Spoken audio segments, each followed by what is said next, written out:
आज Doubtnut app download करें। Doubtnut पर अपने सभी गणित, रसायन विज्ञान, भौतिक विज्ञान और जीव विज्ञान के डाउट्स का करो सफाया। बस प्रश्न की फोटो खींचो, एक ही प्रश्न को क्रॉप करो और तुरंत वीडियो सोल्यूशन पाओ। अभी डाउनलोड करें। नमस्कार दोस्तों, प्रश्न है समजात अंग और अवशेषी अंग क्या है, उदाहरण सहित समझाइए तथा ये अंग किस प्रकार जैव विकास को प्रमाणित करने में सहायक है। तो दोस्तों, सर्वप्रथम हम देखते हैं कि समजात अंग क्या होते हैं, फिर हम देखते हैं कि अवशेष अंग क्या होते हैं, फिर यह समझते हैं कि ये समजात अंग तथा अवशेषी अंग किस प्रकार जैव विकास को प्रमाणित करने में सहायक है। तो दोस्तों, समजात अंग वो अंग होते हैं जो उत्पत्ति के आधार पर समान होते हैं, परंतु कार्य के आधार पर भिन्न होते हैं। ऐसे अंग समजात अंग कहलाते हैं।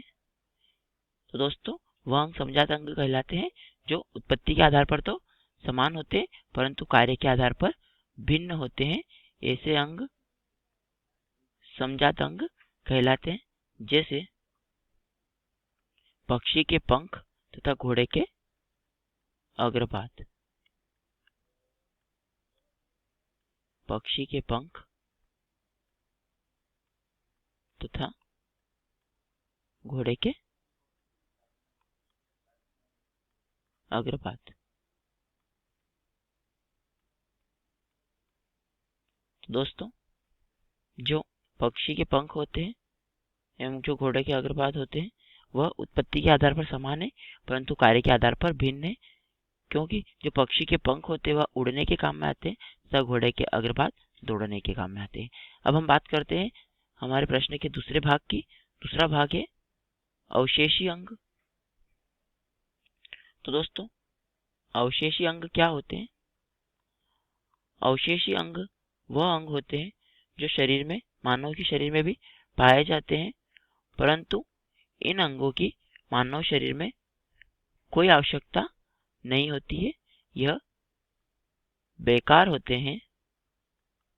ऐसे अंग अवशेषी अंग कहलाते हैं, जैसे अपेंडिक्स।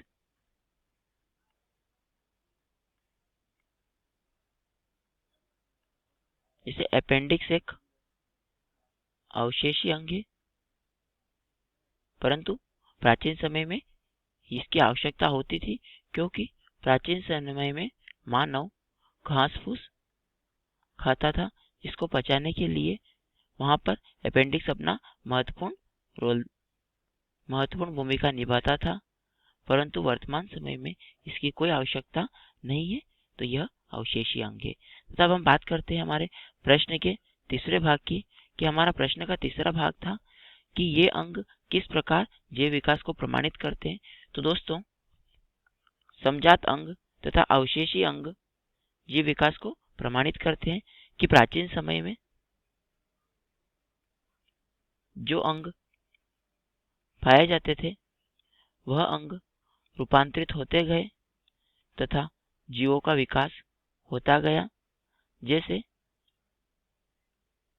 प्राचीन समय में हमने अभी देखा कि अपेंडिक्स की आवश्यकता थी, परंतु वर्तमान में नहीं है, तो अवशेषी अंग जो होते हैं जीव विकास को प्रमाणित करते हैं कि प्राचीन समय में जिन अंगों का आवश्यकता थी, परंतु वर्तमान में उन अंगों की आवश्यकता नहीं है, या फिर उन अंगों का रूपांतरण हो गया है, तथा जिसे कि हम देखते हैं कि जो प्राचीन समय में जो अंग होते थे जो उत्पत्ति के आधार पर समान होते थे, परंतु कार्य के आधार पर भी भिन्न होते हैं। तो समजात तथा अवशेषी अंग जैव विकास को प्रमाणित करते हैं कि अंगों की आवश्यकता तथा अंगों का रूपांतरण जो होता है वो जैव विकास को प्रमाणित करते हैं कि अवशेषी अंग के अंतर्गत मानव में लगभग 10 अंग ऐसे हैं जो अवशेषी अंगों के अंतर्गत आते हैं तो यह जैव विकास को प्रमाणित करते हैं। तो दोस्तों हमारा प्रश्न था कि समजात अंग क्या है, अवशेषी अंग क्या है तथा यह किस प्रकार जैव विकास को प्रमाणित करते हैं। तो दोस्तों हमने सर्वप्रथम समजात अंग को समझ लिया, उनको उदाहरण सहित समझ लिया। तत्पश्चात हमने अवशेषी अंग को समझ लिया कि अवशेषी अंग क्या होते हैं तथा यह तत्पश्चात हमने अंत में यह भी समझ लिया कि समजात तथा समवर्ती जो अवशेषी अंग है यह किस प्रकार जैव विकास को प्रमाणित करने में सहायक है। तो उम्मीद करता हूं दोस्तों कि आपको प्रश्न का उत्तर समझ में आया होगा। धन्यवाद। कक्षा 6 से 12वीं से लेकर नीट, IIT, जेईई वो एडवांस के लेवल तक 1 करोड़ से ज्यादा छात्रों का भरोसा। आज ही डाउनलोड करें डाउटनेट ऐप या व्हाट्सएप करें अपने सारे डाउट्स 8400 400 400 पर।